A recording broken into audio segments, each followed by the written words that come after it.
Hello my dear students, myself सी आदित्य शर्मा। और दोस्तों, आज हम लोग डिस्कस करने वाले हैं एक बहुत ही हॉट टॉपिक के बारे में।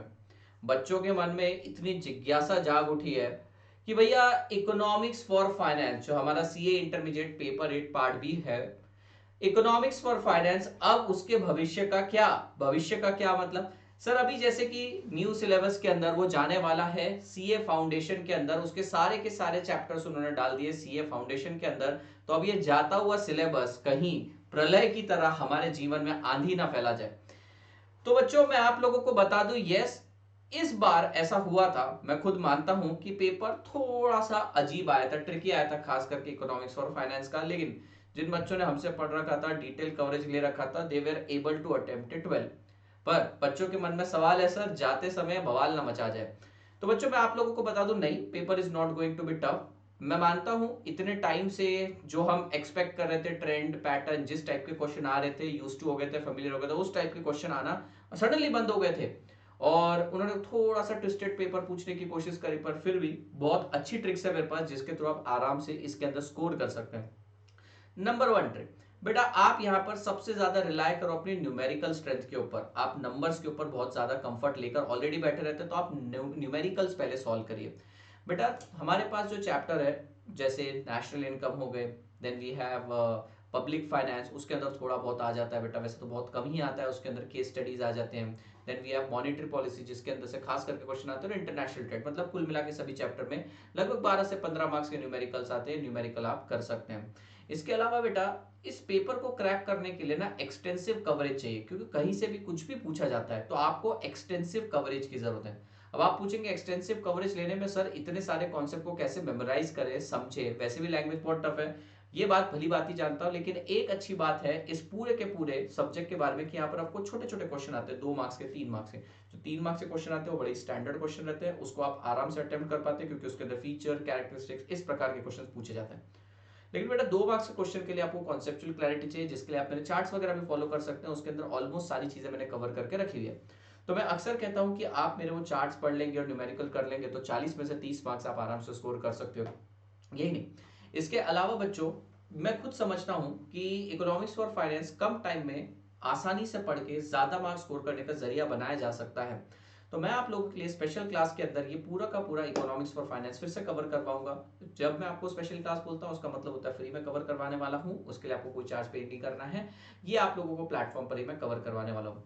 बेटा, अगर मैं ओवरऑल पेपर की अब स्ट्रेटेजी की बात करूं, तो इकोनॉमिक्स फॉर फाइनेंस के अंदर हम लोग हर एक चैप्टर को कवर करेंगे और थोड़ा ज्यादा फोकस करेंगे न्यूमेरिकल पे, क्योंकि हमारी स्ट्रेंथ है 15 मार्क्स। अगर हमारे यहाँ पे स्कोर हो जाता है तो 45 मार्क्स का बर्डन रह जाता है हमारे फाइनेंशियल मैनेजमेंट पे। अब आप कहेंगे सर आप फाइनेंशियल मैनेजमेंट पे तो आए नहीं, पहले ईएफएफ कंप्लीट कर लेते हैं। फिर बेटा हम 3 चैप्टर में यहाँ पर सबसे ज्यादा फोकस करेंगे, चैप्टर 1, 2 और 3, नेशनल इनकम, पब्लिक फाइनेंस और मॉनेटरी पॉलिसी। इंटरनेशनल ट्रेड के अंदर only limited part we can do. बहुत लेंदी टॉपिक है बेटा, उसके सारे पार्ट कवर करना हमारे लिए एक्चुअली टफ हो जाता है, और एग्जाम टाइम पे उसको रिवाइज करना एक्चुअली एक टफ टास्क हो जाता है। तो स्ट्रेटेजिकली आगे बढ़ना है हम लोगों को, और आईसीआई के जितने भी क्वेश्चन हैं उसके ऊपर मैं क्वेश्चन बैंक बना चुका हूँ ऑलरेडी, क्वेश्चन बैंक का डिस्कशन हो चुका है, तो आप इसे रेगुलर बेसिस पर करें। तो ऐसा कोई रामबाण नहीं दे रहा हूं मैं, बस आप लोगों को बता रहा हूं न्यूमेरिकल पे फोकस करें, 3 चैप्टर पे फोकस करें, कवरेज ज्यादा लेकर जाओ, तो बेटा आपके मार्क्स लूज होने के चांसेस कम होते हैं। Now let's talk about financial management. अच्छा, फाइनेंशियल मैनेजमेंट का पेपर हमेशा की तरह एक्सपेक्टेड ही था, ट्रिकी नहीं था, हाँ, पर इस बार थोड़े से मैं ऐसे मान सकता हूँ, जो क्वेश्चन होते हैं ना ऐसे एक्सेप्शनल क्वेश्चन होते हैं, या फिर हम बोलते हैं हाँ ऐसे 10 क्वेश्चन सॉल्व कर लिए, एक अलग वैरायटी का एक एडिशनल क्वेश्चन है ये भी कर लेते हैं, तो वो एडिशनल वैरायटी के कुछ क्वेश्चन आ गए थे, तो बच्चों के मन में थोड़ा सा डर बैठ गया कि सर ग्रुप 1 के अंदर तो जैसे कह रहे हैं बच्चे, तो मैं बस कई कई बातें सुन रहा हूँ कि टैक्स टफ आ गया था ना, ग्रुप 2 की सारी कसर एफएम और ईएफएफ ने पूरी कर दी, मतलब टफनेस के मामले में। तो मैं आपको कहूंगा जी हाँ, मैं मानता हूँ इस बार का पेपर थोड़ा अलग था, टफ तो नहीं था। खैर ये मेरा ओपिनियन है कि वो टफ नहीं था। तो अब इसकी तैयारी कैसे करनी चाहिए, एफएम के अंदर मैं आपको थियोरी पढ़ने के लिए अभी रेकमेंड नहीं करूंगा, आपको एंड में थियोरी पढ़नी चाहिए। एज ऑफ नाउ मुझे जो लगता है आपको कोर टॉपिक के ऊपर ही फोकस करना चाहिए, ब्लॉक वाइज स्टडी करनी चाहिए। सबसे पहले आप लोगों को leverage, cost of capital, capital structure complete करना चाहिए, आपके 25 मार्क्स सिक्योर करवा देगा। उसके बाद capital budgeting, risk analysis in capital budgeting और डिविडेंड कर लेंगे, बेटा यहाँ पर आपके 20 मार्क्स सेव हो जाएंगे। अब जब मैं कैपिटल बजटिंग बोलता हूं, मैं आपको बता रहा हूं मेरे एक्सपीरियंस से कि ओवर द पीरियड फ्रॉम 2016 जब से न्यू सिलेबस आया तब से लेकर अब तक इंस्टीट्यूट ने कैपिटल बजटिंग को इवॉल्व ही किया। मतलब यहाँ पर क्वेश्चन का लेवल एक्चुअली अच्छा पूछा जा रहा है और ओवर द ईयर मैंने देखा है कि इंस्टीट्यूट काफी अच्छे लेंदी क्वेश्चन पूछते हैं। इनफैक्ट आरटीपी एमटीपी के अंदर भी नए नए क्वेश्चन इंट्रोड्यूस करना चालू किया। तो ये एक चैप्टर है जहां पर आपको थोड़ा ध्यान रखना पड़ेगा।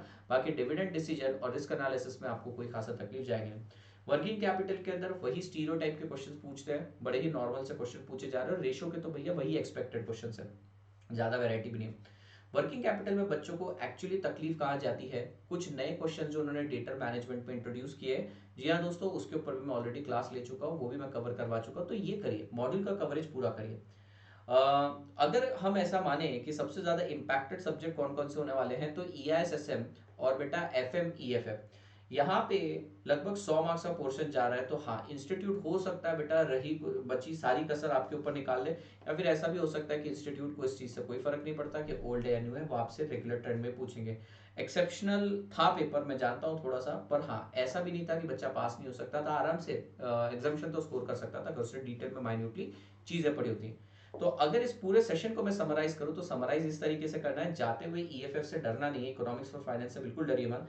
प्रैक्टिकल पे ज्यादा फोकस करिए, 3 चैप्टर के ऊपर ज्यादा फोकस करिए, ज्यादा कंटेंट पढ़िए बेटा ताकि आप लिख पाए। और अगर मैं FM की बात करूं तो मुझे लगता है नॉर्मल ही पेपर आना है, लेकिन आपको कैपिटल बजटिंग पे थोड़ा ज्यादा ध्यान देना पड़ेगा और ज्यादा वैरायटी कवर करनी पड़ेगी। So this was all about our जाता हुआ पेपर इकोनॉमिक्स और फाइनेंस। और ऐसे वीडियोस के लिए, स्ट्रेटेजीज गाइडेंस के लिए बेटा आप कमेंट सेक्शन में लिख सकते हैं कि सर आप बता दीजिए कि आपका ओपिनियन क्या है। This is in my opinion basically. Thank you so much dear student, please keep sharing this और वीडियो को लाइक जरूर करिएगा।